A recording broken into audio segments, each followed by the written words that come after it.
Welcome to Off the Clock, the webcast of employment attorneys at Miller Johnson, where we discuss what is happening in the HR world and provide practical insight and advice. We are your co-hosts, Rebecca Strauss and Sarah Willey, two employment lawyers who spend their days guiding employers through all of the challenges that workplaces offer. You know, I know that we see themes of questions from clients now and then, and you and I have joked that we have the weekly theme of Right. of client questions that come in our door. What are you seeing right now? I've always loved that catchphrase that you picked up on early on, the weekly theme. Now I feel like it's a monthly theme, right? Things have slowed down a tad, thank goodness, since spring of 2020. But the past week or two, clients, employers have been very interested in accommodating various requests for various things. During COVID, everyone was scrambling, right? Particularly at the beginning, and our advice and employers on their own were allowing employees, right, to do various things that we would normally call accommodations, right? And we said, even if the ADA doesn't require it, right, you may want to consider still allowing it, right? Sure. And so now there's a light at the end of the tunnel.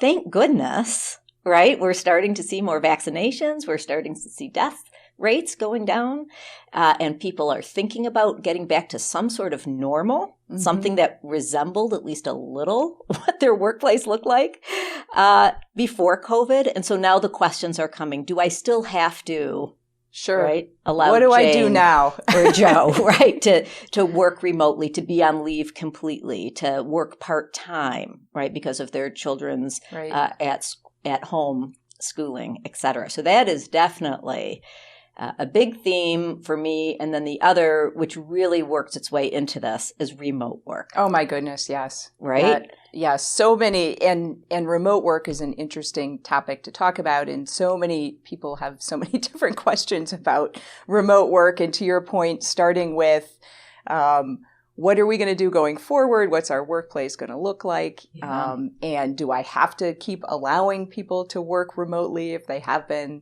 in the last year? And for those who are working remotely, what sort of guidelines do I need to put in place?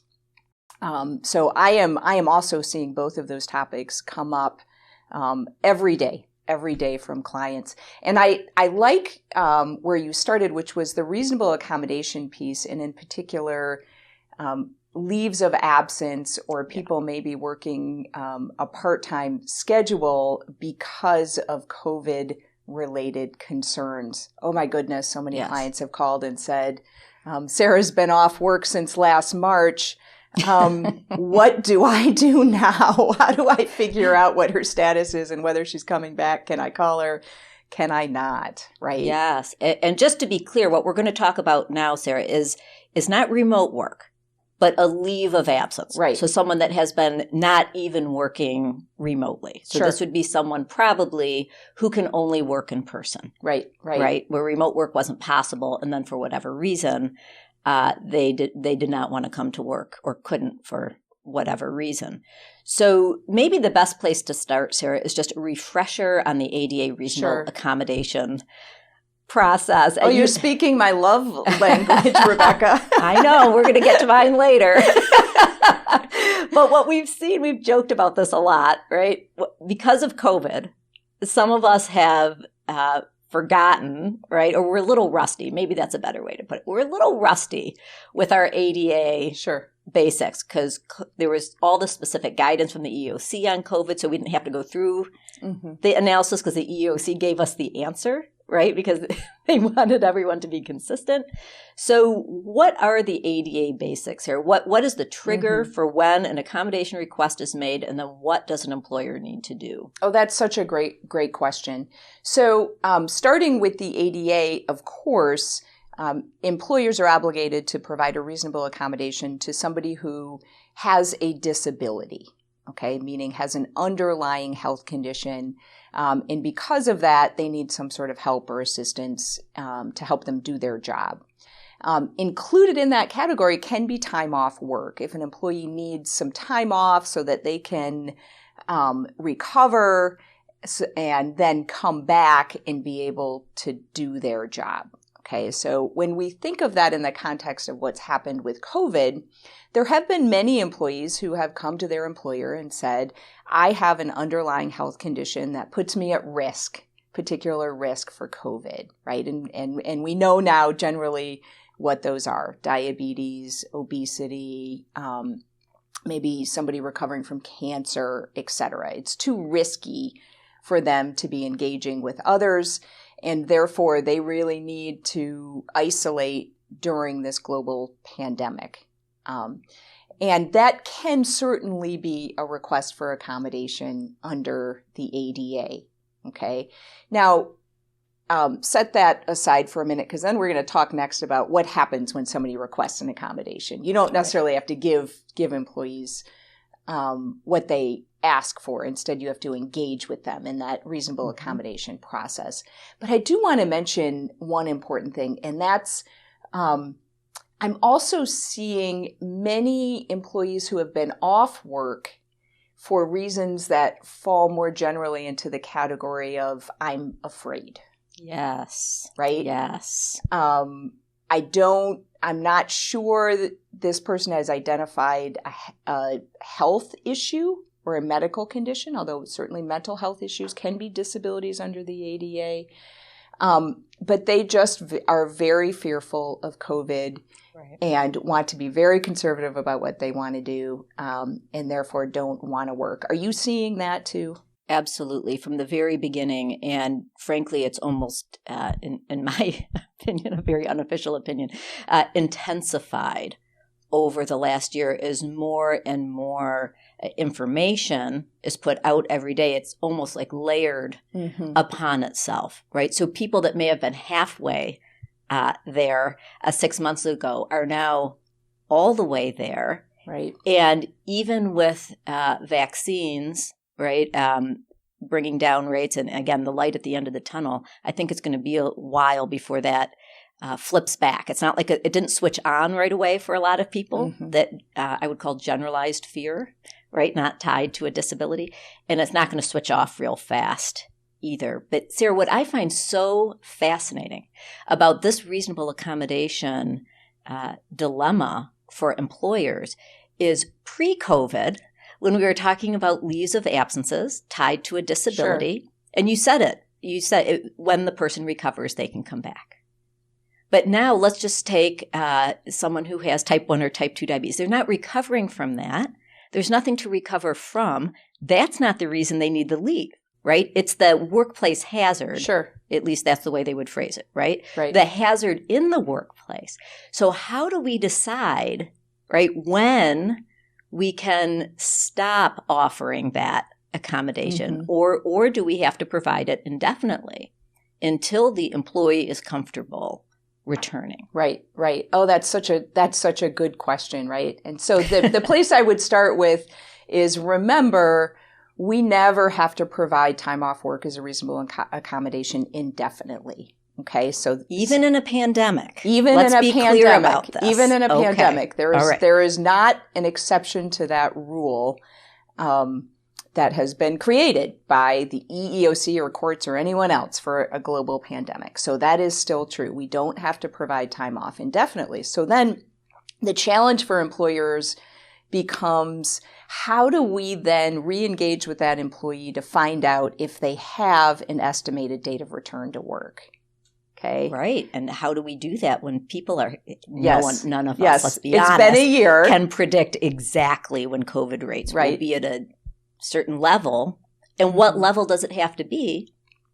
Right. What level does it have to be at? Right. For them to come back. And sometimes I feel like HR folks are asked to play the role of medical providers, right? And guess, right? Past 12 months. What's going on, right? What's going on? Yeah. Well, this past 12 months, it's been public health officials and doctors and nurses and physicians and counselors. God bless you all. And so really, I would just urge urge employers to understand, number one, the starting place would be to re-engage with that person and try to sort out, does Sarah or does Rebecca have an expected date of returning? What's going on? Maybe they've received the vaccination and they feel comfortable now coming back to work. Okay, that's possible. Maybe they're very comfortable now, much more comfortable now with the COVID safety protocols that you are all following, and with a conversation like that are willing to come back to work.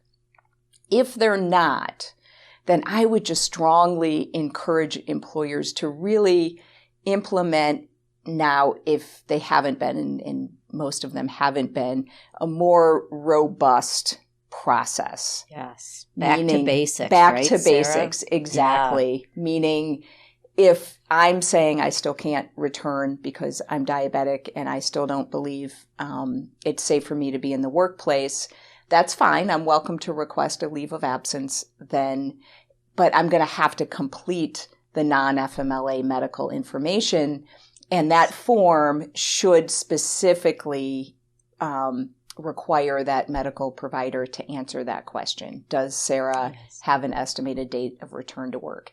And if you all don't have a form like that, reach out to us because you absolutely need it if you're trying to manage non-FMLA leave. I feel like in this context, a lot of employers are skipping over the doctor piece. Yes. Right? And this is something when HR folks are listening to this, when employers are listening to this, or wherever they may be and whatever day they are listening to it, I bet a little light bulb is going off. Because before COVID, requests for leave of absences, getting that information from the doctor was a critical piece of the process. Right. Right? Yeah. We sometimes still play doctor, but we were much better at resisting that temptation, right? And HR folks would often require a doctor's note or would maybe request additional information from a doctor. But in the past 12 months, for individuals that did not want to come to work at all or work remotely, because of a pre-existing condition that put them at higher risk for serious complications of COVID, I think a lot of people skipped over the doctor piece. I think you're right. And now it's time, right? It's time to get back to that. It is. And remember, at the beginning of COVID, right, sometimes I really have to think back and remember a year ago what was going on. But I feel 20 years younger when I know, think exactly. back to those days. Remember when this all started, employers were highly discouraged from requiring employees to get any sort of note or documentation from a medical provider, because the thought was that our providers were going to be so overwhelmed with treating COVID that we didn't want to waste their time filling out silly forms.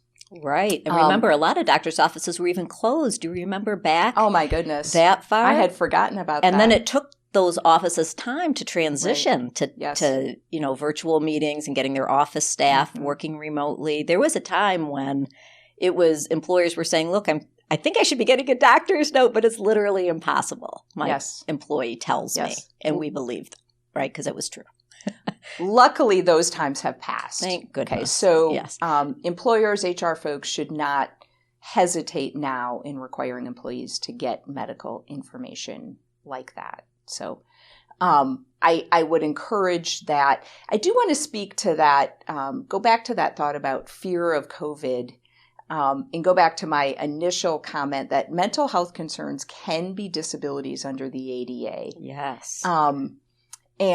And talk a little bit about how an employer is supposed to know whether an employee is requesting an accommodation under the ADA when they're afraid to come back, or whether that's just generalized fear. What are your thoughts on that?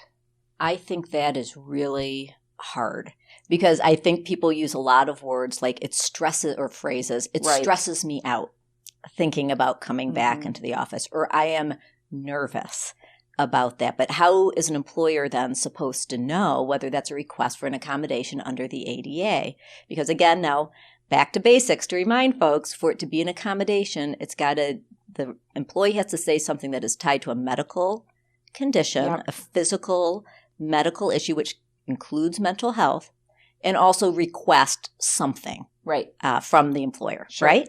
So I have a broken leg, right? Therefore, I can't, do this or that part of my job. Can I not do that for the next 8 weeks, right? That's super easy. No one listening to this podcast. Yeah, I was going to say, you're making it way too. We never get those phone calls, right?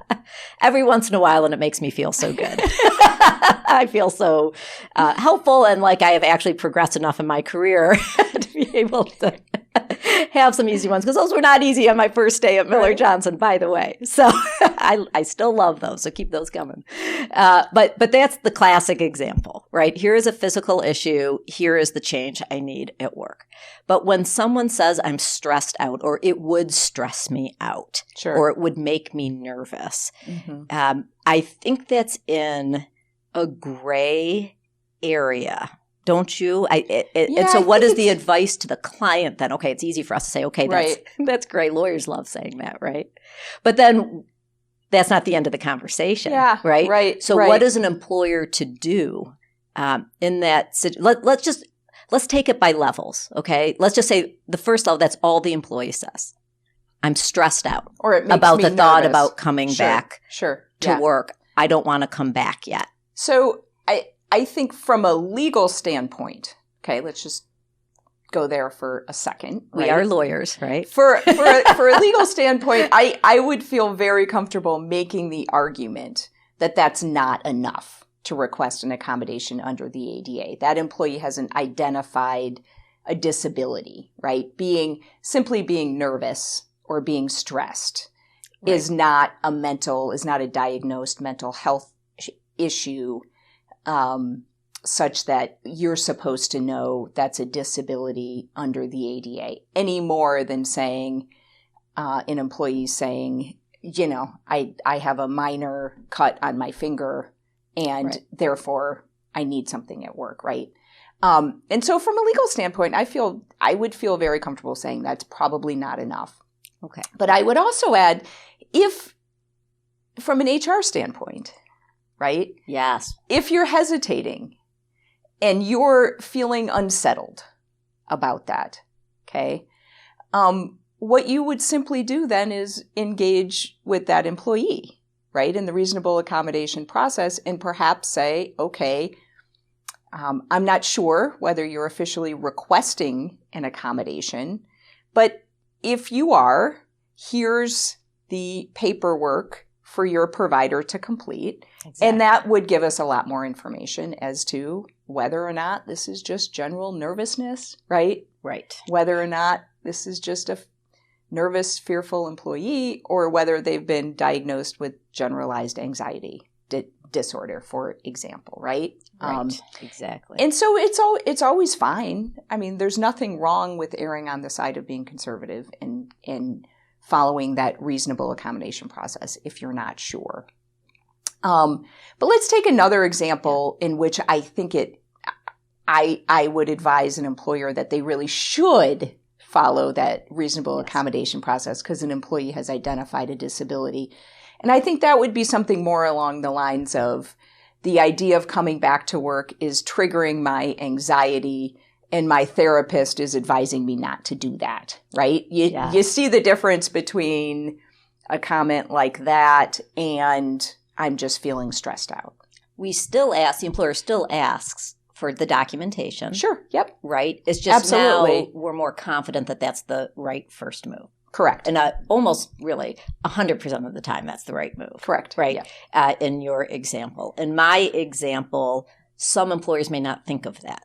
They may just plow through, assume general fear, and never even think of the reasonable accommodation process. And what I'm saying is if that's you, we can defend you if you get in trouble for it.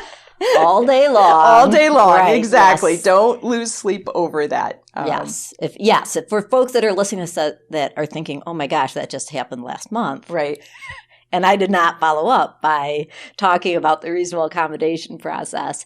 It's okay, right? Sure. It's okay.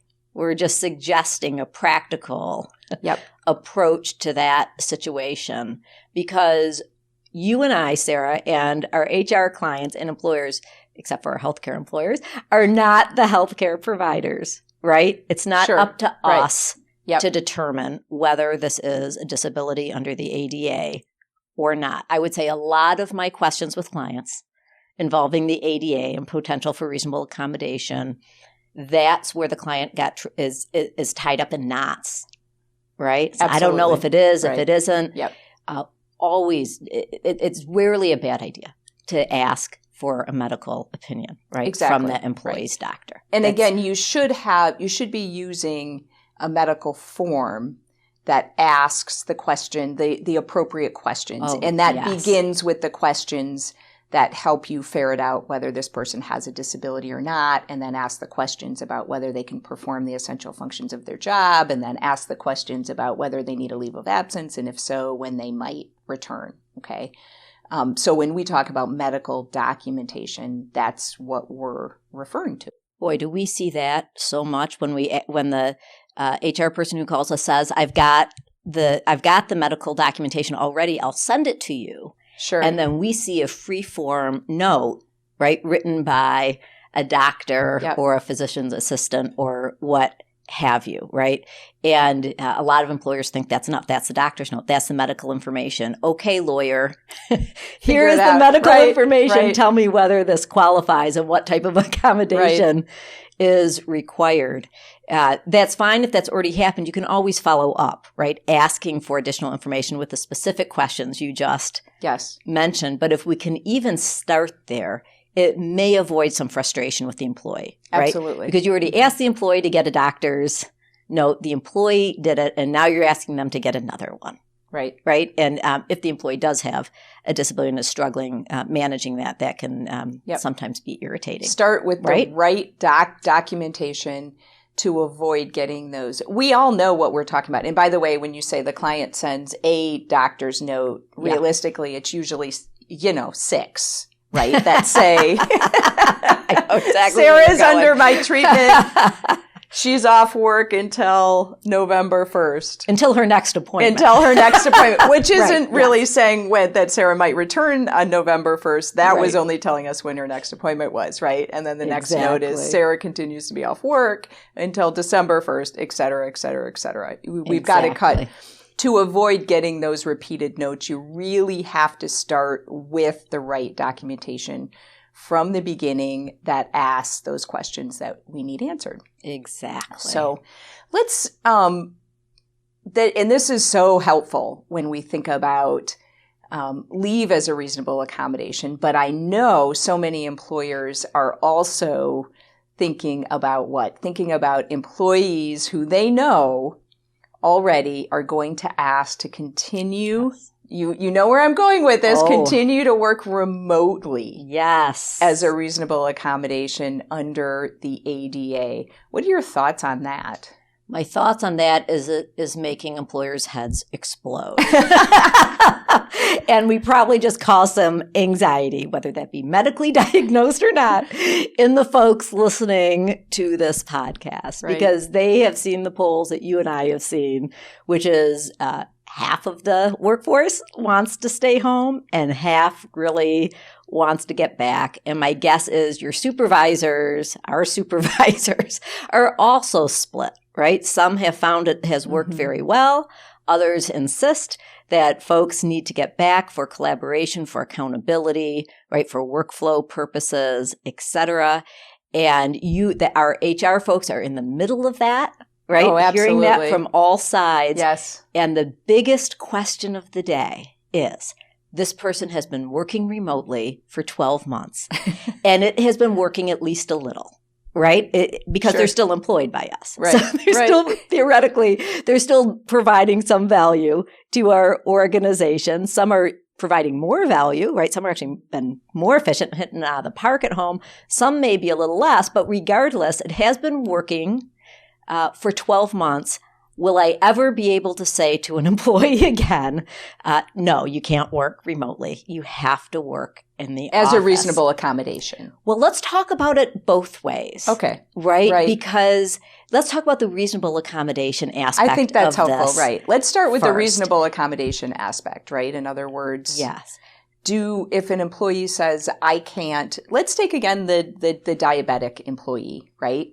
And let's assume instead of requesting a leave of absence, that employee could perform their job functions from home, Mm-hmm. Okay, maybe instead of being a floor nurse, this is an employee, maybe in HR. Are you saying a lot of our HR clients have been working from home over the last 12 months? Sarah? I think HR is a great example, by the way, because it's hard to imagine them long-term entire HR departments not being in the workplace, right, and being able to perform their essential job functions. I think that's challenging for sure. But so let's assume our diabetic employee, instead of requesting a leave, is requesting to continue to work remotely when this employer is wanting that person to return to in-person work. Okay? Right, exactly. Are their hands tied now? Yeah, because they've allowed it. And I will say this. So from a legal standpoint, this was a hot issue before COVID. Yes. And I would say an emerging issue, an evolving issue before COVID. We were seeing lots of litigation, lots of court decisions on this issue. We were seeing EEOC guidance on this issue as well. And the outcome of that before COVID was similar to what you were describing with regard to where people stand now in remote work. It was a bit all over the place. Right. Some courts were willing to say, yes, I think in-person work is an essential job function for almost any position because being present in the workplace is so important for collaboration. And other judges had a much different view of the world and said, and we're starting to say, we don't understand why that could possibly be a requirement now with the advent of technology, right? Cell phones. Oh my goodness. Now Zoom meetings, right? I suppose back then we called it Skype, right? Remember when Skype existed, right? That's so quaint. It really is. Okay. And did you access Skype through your AOL account? Right. Yes, exactly. So now that's where we sat a year ago. And so now we all know what we've been through in the last year and what's changed. Recently, the new head of the EEOC was asked this very question. Oh, really? Right. Was asked, so what do you think, right? Can these employers ever claim that in-person work is an essential job function again? And really what she said was, yes, right? We believe that employers still have every right to look at the individual requirements of that job and could certainly argue that somebody has to be in person in order to do even office-based work. But of course, those employers are going to have to be able to articulate what those reasons are. She did then pause and say, but certainly if somebody has truly been doing all of their job, all of the essential functions of their job successfully for an entire year, that's going to be a challenge. It's a hard argument to make, isn't it? That's a hard argument to make. Yeah. I do want to point out a few things, though, to employers as they think that through. The first one is, it strikes me that businesses have not all been operating as normal. Correct. Okay? And so absolutely, there are parts of everyone's job that we would normally have to do that we simply have not been doing over the past year because of the pandemic. So when I think of your job and my job, Rebecca, there are really obvious parts of that, like showing up to court routinely, right? Remember that? Yeah, remember that? Or in-person client meetings. Yes. In-person investigations. So nostalgic, it Sarah, really as is. You're talking. So as it is true that you and I have been able to do our jobs remotely and do those things remotely, right, over the past year, because that's how the world was operating. And we knew it was on a temporary basis. Correct. Let's be clear. We are willing, and other employers are willing, right, to let certain responsibilities or tasks go this year and not critique the employee for it. Right. Because we know it's not their fault. And we know we expect that things will get back to normal. We thought it would be a little sooner than now, but regardless, we understand this is a temporary situation. Correct. That's a different question, right, than can someone do this indefinitely? Exactly. For the next 10, 20 years of their career. Exactly. So as courts open back up, right, and clients expect, again, to be able to come and meet with their lawyer face-to-face. Yes. And as we do investigations in person, which is really how they should be done, again, then I would say, even though you and I have been doing our jobs just fine remotely for the last year, when we look forward, that doesn't mean that is going to continue to be the case, right? I don't see it feasible for you and I to continue to say, this is great, I can just continue to do my job from home. So the first thing I would say to employers is, it is just fine to recognize that the job that people had during the pandemic might be different than the job that they have outside of a pandemic. Exactly. And we can hold employees to the job that they have to do in whatever time frame they're in, right? And it's perfectly fine to start saying to folks, look, in the short term, it continues to be an option for you to work remotely, but you need to understand, right, as we open back up, your job is going to go back to what it was. And there are these parts of your job that you really do have to do in person. Yes. And I do think also, Sarah, it makes a difference when everyone was remote. It was easier to do some things remotely. Sure. Right? And acceptable. It was acceptable and impossible. But when 2/3 of your office workers are back in the office and 1/3 are remote, that could also be another reason why remote is no longer going to work. Be a reasonable accommodation or something we have to allow. Yes. And the other thing I would say is we've had a lot of patience and tolerance for each other in the past year, necessarily, and rightfully so. Yes, of course. Okay. And many employees have not really been doing a bang-up job. Right? Their job performance has been good enough. Maybe. That's why you're a great lawyer. Your diplomacy and your word choice. That's a legal term, right? That's a legal term, right? And so it is also probably, I see a lot of employers beginning to address these job performance concerns that have been languishing for months. Okay. I agree. And so, well, we've allowed Sally to maybe work from home for the past year. The truth is she really hasn't been successfully performing all of her essential job functions. That can also be part of this conversation when somebody requests an accommodation of remote work. Does that make sense? Absolutely. We've been let's talk about the essential functions for just a moment. Okay. Right? Because that is illegal. That is a legal term, yes. Term of art, something, to your point, we have not talked a lot about over the past 12 months, right? When talking about who is going to be home and who is going to be in the office.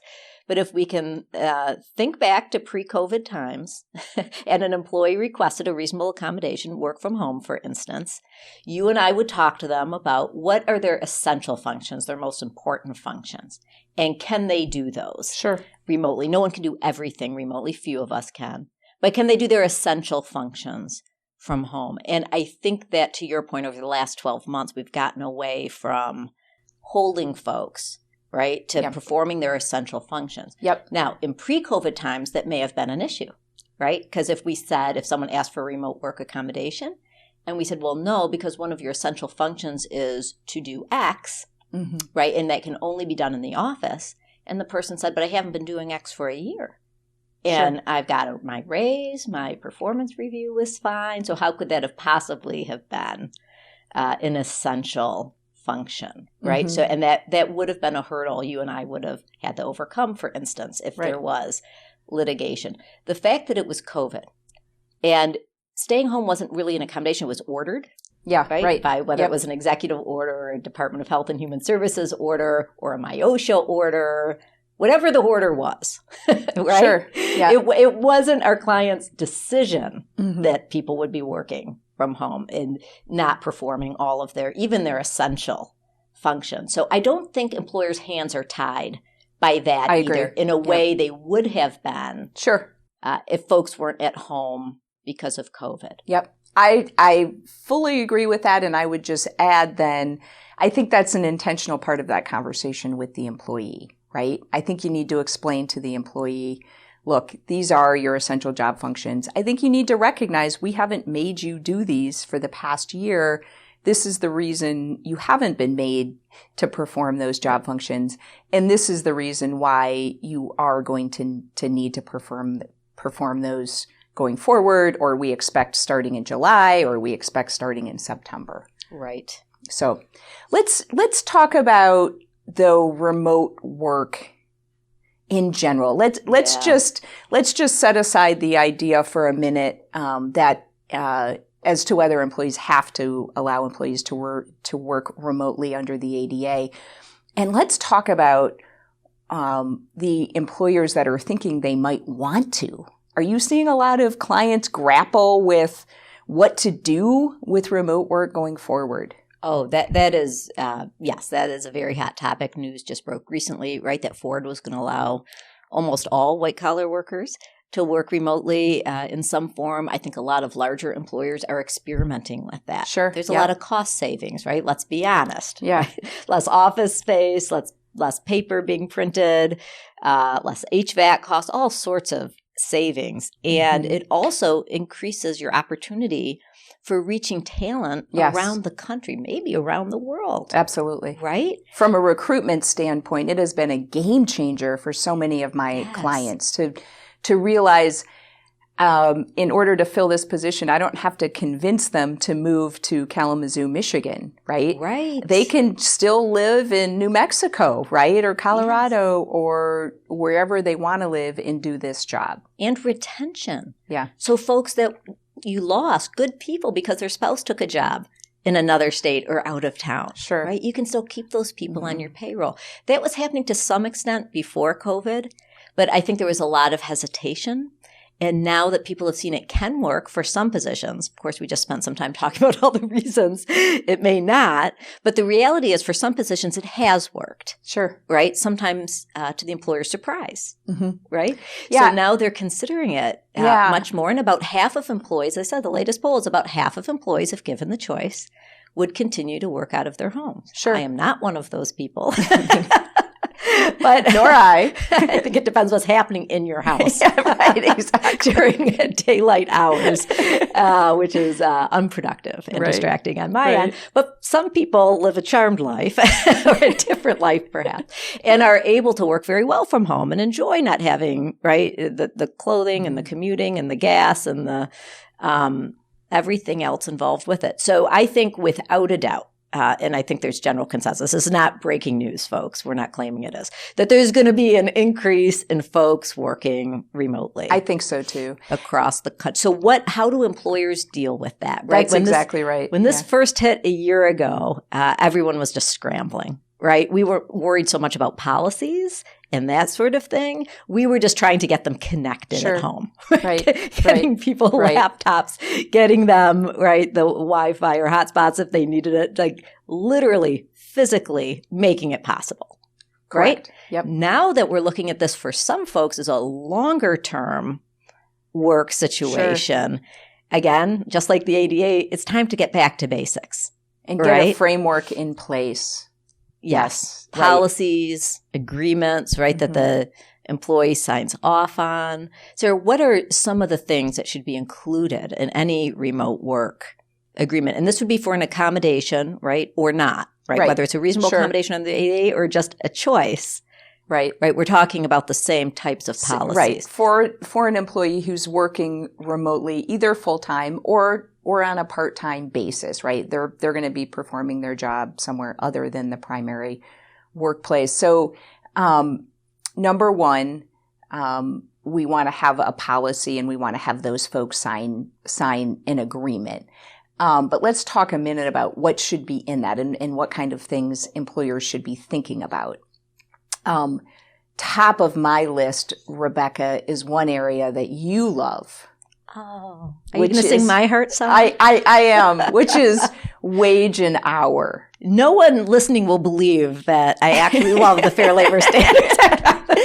She does. I start lots of trainings and workshops with a slide that says I Heart, like the I Heart New York. Right. The I Heart FLSA. That's my intro slide.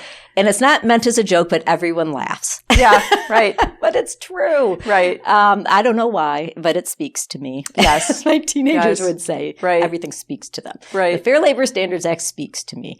So how is the Fair Labor Standards Act wage and hour stuff in general impacted by work at home? Right. I can do a whole Oh my goodness. They don't have time clocks at home, no. right? There are no time clocks at home, although there are ways to keep track of when people log in and off, for instance. So if you used to have a time clock, literally a clock, at your entryway for your white-collar workers, there are ways, and you probably have figured this out by now, frankly, to do it on cell phones or on your laptops at home, right? Where you clock in and out. There's automatic tracking, right, that automatically shows when someone logs in or logs off. But for those of you that haven't adopted those types of practices yet, you should think about it, because taking pictures and emailing handwritten timesheets, right, that's hard. That's awfully hard to keep up with. It's awfully hard. And to be clear, we're talking about our non-exempt employees, right? So Correct. Our non-exempt employees.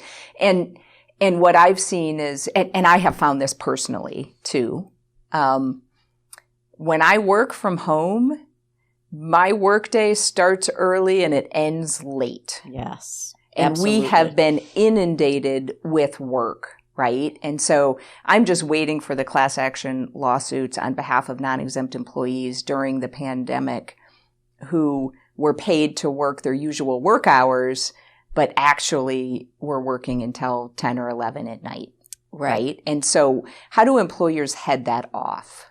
Well, clear expectations for sure. But it's not just your employees, it's more your supervisors and managers, right? Because if you have that clear expectation with the employee that their work hours are 9 to 5 and they shouldn't work outside of those hours, your employees, frankly, your best employees, if they get an email or a text or a call from their supervisor outside of those hours, of course they're going to respond, right? Many of them will. And again, it's usually your best folks and not the folks you want to punish. Right? For doing things like that. For working. For being responsive. Performing their essential job functions. Which is probably an element on their performance evaluation. Right. So the way to head that off is really with managers and supervisors and stressing the importance, right, of respecting the work day and the work hours. Now, of course, there are going to be emergencies and you probably don't mind, right, paying overtime in an emergency. But outside of a very good reason like that, and supervisors and managers should be trained to really restrict their emailing time, their calls, and their texts to work hours. Yep. Sometimes they're like you and I, like we just want to get it off our desk, right? We just want to get it off of our desk and off of our mind and onto someone else's. So we may send a message, right, at an unusual, let's say, an unusual time when staff should be expected to be working, right? So that's the way to head that off.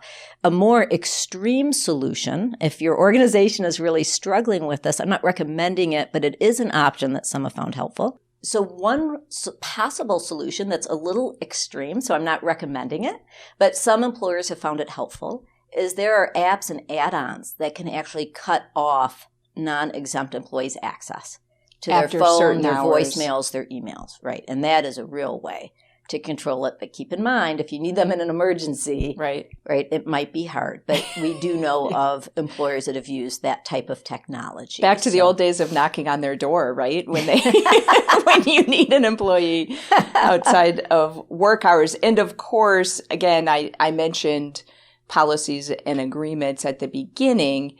I would imagine, right, it would be a really good idea to put in an agreement with the non-exempt employees what their expected work hours are.